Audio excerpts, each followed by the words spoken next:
Hey, everybody. Welcome again to my virtual campfire. Thanks for joining me today. A real quick follow-up to last Wednesday's video, I believe, where I talked about a scenario where young people are going to be starting to flood the campgrounds because they can't afford to buy a home nowadays. They just can't qualify. They can't pay for it. And instead, they're going to buy RVs. Now, I'm not saying that this is absolutely going to happen, but it might happen. And if it does, they're going to be flooding the campgrounds. And that means the atmosphere at campgrounds is going to change. Another reason why they might find a home at a campground, as a former campground owner, to kick somebody out of a campground for not paying their rent or their monthly fee is more difficult than you would ever imagine. It is a pain in the rear end. It is expensive. It is time consuming. And these people that become deadbeats are just professional deadbeats. And so not only do I see the atmosphere potentially changing in many campgrounds, but if people stop making the payments on their RVs, they don't care. They don't have credit anyway. They're not going to buy a home anyway. But then if they stop paying the rent in the campground, what happens? Nothing, at least for several months. It's a burden on everyone. So I hope that I'm wrong. I just try to open my mind and look at possibilities and prepare for the what if situations.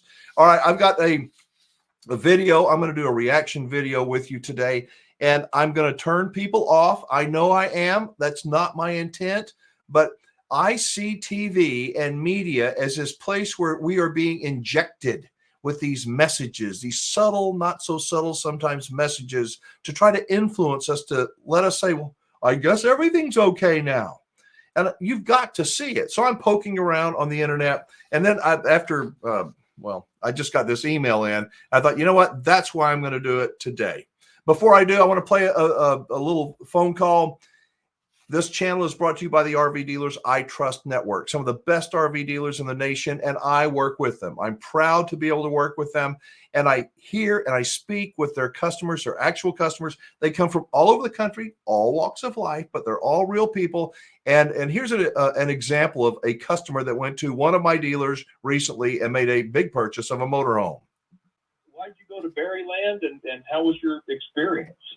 Well, I bought a motorhome from Berryland probably 10 years maybe ago. And we were down in Florida for Christmas, and we got just sitting around wanting to buy a motorhome. So we went to a couple of places down there. We actually bought a motorhome and sat there for a week for them to get it ready, and they didn't do nothing. And it was just crappy.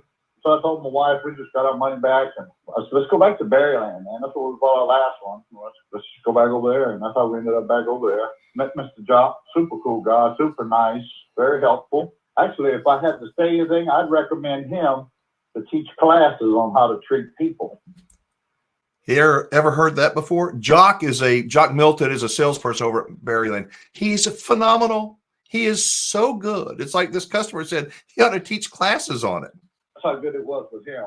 And I'm not that easily impressed. I'm 60 years old, so young people don't normally impress me too much. He wasn't pushy or nothing, just trying to let us do our own thing. Hell, we sat in the motorhome for 2 or 3 hours, and hey, y'all need some water, y'all need this, need that. And generally speaking, how do they compare with, I don't know, other dealers that you maybe been at? And if I was just looking for an RV, go to Berryland. Go to Berryland. And I tell everybody that I ever since I bought my Beaver over there 8 to 10 years ago, man, they were super nice when I bought that. Hell, I used to stop over there to make. I love visiting with RVers. I love it. I spend much of my week on the phone talking with people like this gentleman. And when I look around the internet and I see all this negativity and people bitching and whining and complaining, it's like this incessant negativity. When I get a chance to visit with happy people that are pleased at spending lots of money on their RV purchase, they love their dealer, it gives me hope that this industry is not dead. If you want to buy an RV, there's lots of people to buy an RV from. I hope that you will consider contacting the dealers in the RV Dealers I Trust Network. Give them an opportunity to earn your business. A link to them is in the description down below, or you can go directly to the website. It's a simple little website where you'll hear dozens of conversations between me and others like this gentleman who purchased an RV from all different dealers. And you'll hear real stories from real people. And then you decide, who do you want to do business with? So that's at rvdealersitrust.com. Okay. Now I got to get into the part where I'm going to make some of you uncomfortable. And that is not my objective. The objective of this channel is to be honest, open, give you some things to think about, not just about RVing, but about life. Not that it's going to make any big impact on you, but I love hearing your voicemail messages and reading your emails. And this one just came in. It says, Wingman, I love your rants. Heartfelt messages you share are always welcome. You don't pull any punches, and that's what I love about you. This email isn't about RVs, but what are your thoughts about the orchestrated messages corporate America is using to brainwash all of us? I can't be the only person who sees this. Is every company doing the same thing? Whatever happened to normal people? When did we become the freaks? Rant on, Wingman. Please rant on. Marion A. P.S. Your selection of shirts is great. Well, thank you, Marion. Rants are a whole lot easier for me to do than trying to script out something and thread the needle and not be too offensive to anybody, because I know I say some things that can poke you and make you feel a little bit uncomfortable. It's not to get you to hate me. It's not to get you to change your mind. It's to get you to just kind of go, open your mind to some thoughts. So if you have some thoughts on what we're about ready to talk about, I would love to hear them. These rants, if you will, are simply expressions of thought, not just emotions, but I try to think about the words that are going to come out.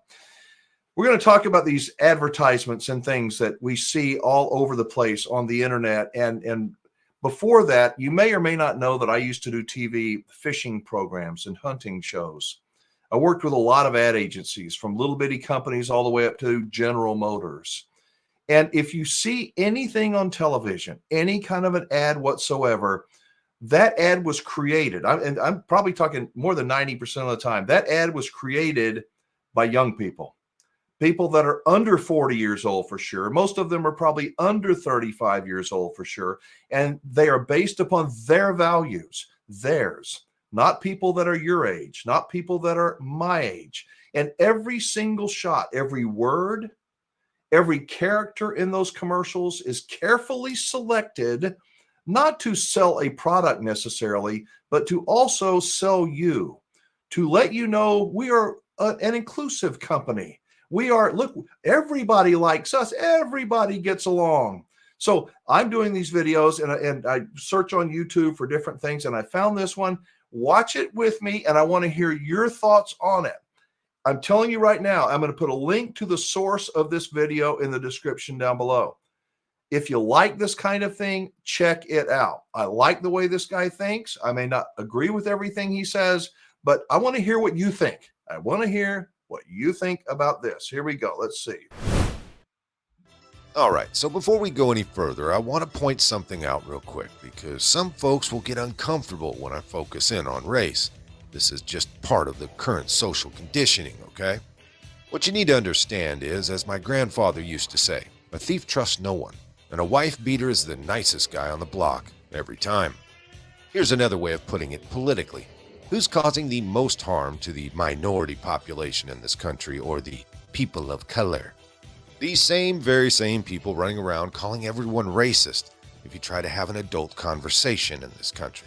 I can discuss issues involving race exactly because I'm not racist at all, thereby feeling zero guilt or shame over something hidden deep down below. I find most black folks, especially older black folks, can almost identify this characteristic instantly. Kind of like a really good poker player can identify your tell when you have a good or bad hand. Anyways, back to... Are you offended yet? I know that this video is, I'm going to put a link to it in the description down below. I don't know this person, but what they're saying is uncomfortable, but it's true. I think it's true. At least part of it's true. If you think that this is, we shouldn't even talk about it, that's the problem. We're not talking about this. I don't know what the solution is. I welcome your input. Let's keep going. the topic. In the United States today, the white population, not including Hispanics, is 57.8%. In real life, Caucasians are still in the majority, but now, on television and the internet, they are swept under the rug like trash. Especially white male father figures and or role models. Well, except for those $75,000 truck commercials. And they usually have a token floating around somewhere in those in the background as well. Anyway. Have you noticed that? The only old white men that are in commercials are in truck commercials. Or we're the stupid ones sitting on the couch, lazy slobs that can't figure out how to get up. I mean, or we're sick. I mean, the people that do these commercials, they're young people. But the people at the corporate level up, they have to approve them. Why do they do that?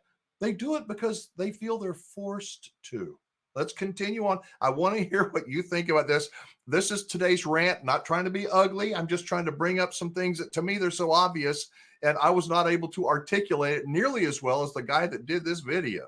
Black folks comprise of 14% of the U.S. population, but appear in 50% of the commercials.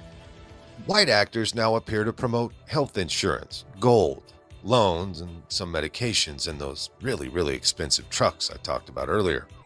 Moreover, if a white person, more specifically a white male, appears in a commercial, he, or sometimes she, is usually old, sick, a freak, lazy, stupid, or at the very least an appendage to a black partner. It's really fascinating. If there's a doctor on the screen, he's usually black, while the patient is usually white. Caucasian young men appear in only 4% of the commercials. It's ridiculous. If some alien began to study the population of planet Earth through our television commercials, they would have a somewhat distorted picture of Americans, now wouldn't they? And that's putting it mildly. So why do advertisers ignore the long-standing rule of marketing and to the detriment of their own financial interests? Fill the media space with content that displaces and degrades its biggest marketing segment. The answer is pretty simple. As I mentioned before, at the heart of this nonsense is political correctness in the form that even George Orwell could not have foreseen. You see, business executives go out of their way to publicly show their conformity with the universal diversity and critical race theory, demanding that the white man be blamed for all the sins one can imagine. Basically replacing ancient, long-vanished oppression of black folks with real modern-day oppression of white folks, overcompensating and planting racism in reverse. Okay, I'm going to stop right there. I think you get the point. I don't know what the answer is. Am I not supposed to see these kinds of things? I didn't produce this guy's video. He did. Again, a link to it is below. But isn't it weird how there are topics today that we can't even bring the topic up? I was stricken on this platform for even talking about how I survived without one of these. And I was not advocating anything. I was just giving my personal story. But that mark is on me forever. And I have been marginalized, if you will. And to me, it's sad. Isn't it sad that we can't even bring topics up? Now, if it's some kind of a freak thing, of course we need to talk about it. Of course we need to push the envelope. Some little girl wants to become a boy. A little boy wants to, oh, yes, we need, that's an important topic. But we cannot even discuss what's going on psychologically. And the media is injecting this into us. That's why, you know, when you give a kid a smartphone, I will guarantee you, I will bet you almost any amount of money that any child that has a smartphone, by the time they're 12 years old, if they have access to a smartphone 24/7, any of them has seen more pornography than most people in our generation saw until we were, I don't know, way into adulthood, because access is so easy. No wonder kids are so screwed up. No wonder all these messages. How do you unravel it? I don't know. I'd say start by taking the smartphones away, or at least limiting their use. And then during TV commercials, mute them and ask the child, do you see what's going on? Why did they place that person there? Why did they put the lampshade on that guy to make him look like a doofus? How come the smart person, the one that has all the answers, is, well, why is that? Is it a snapshot of reality? I don't think so. But when children, who I believe that their frontal cortex isn't fully developed until they're in the mid-20s, I think even later than that, when they think that's the norm, okay, I'll start acting like that. Where is this going? I don't know. What happened to the people that run these corporations in America that stand for something besides profits and being woke? I hope the pendulum will swing back the other way. I hope there is some kind of normalness, that some area that we can find that we can at least talk about things without hating each other. So again, a link to that video is down below. I appreciate you for spending the time with me today. Hopefully you don't hate me for bringing the topic up. I am not a racist. I don't care what color you are. If you're a jerk, I don't want to be around you very long. I don't care if you're you're purple with polka dots and 3 heads. If you're a nice person, a thoughtful person, somebody that I can respect, somebody that respects me, I'll be your buddy. I will. And it has nothing to do with color. It has to do with the character of the individual. So I'll leave you with that. Please drop a comment down below. If I didn't run you off, make sure you've hit the subscribe button. Give this video a thumbs up. My name is Alan Warren. I am the Wingman. I encourage everyone to be a better wingman or a better wing woman. Be the best that you can be, and watch out for other people and help them. Be respectful of others, but stand up for your principles. Stand up for this country. Thank you so much for watching. Be safe, have fun, play nice. Don't leave your good manners at home.